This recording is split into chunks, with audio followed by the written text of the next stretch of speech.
গত পরশু রাতে বাংলাদেশে আবারও মৃদু ভূমিকম্প অনুভূত হয়েছে। কিন্তু প্রশ্ন হলো, এই শান্ত পৃথিবী হঠাৎ কাঁপতে শুরু করে কেন? ভূমিকম্প আসলে কিভাবে হয়? ভূমিকম্প হলো পৃথিবীর ভূপৃষ্ঠের হঠাৎ কাঁপুনি। পৃথিবীর উপরের অংশ, যাকে আমরা ট্যাকটনিক প্লেট বলি, তা একটানা নড়াচড়া করে।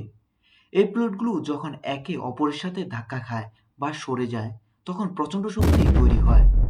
এই শক্তি ভূমিকম্প হিসেবে অনুভূত হয়। বাংলাদেশ আসলে একটি ঝুঁকিপূর্ণ অঞ্চলে অবস্থিত।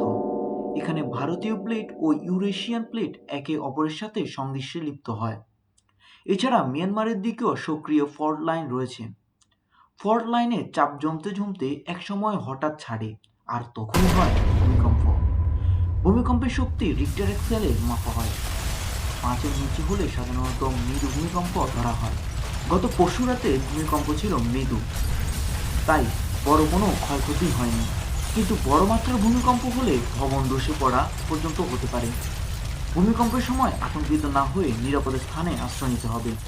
টেবিলের নিচে আশ্রয় নিন। লিফট ব্যবহার করবেন না। খোলা জায়গায় চলে যান। প্রস্তুত থাকাই নিরাপত্তার চাবিকাঠি। প্রাকৃতিক দুর্যোগ আমরা থামাতে পারি না, কিন্তু সচেতনতা দিয়ে ক্ষতি কমাতে পারি।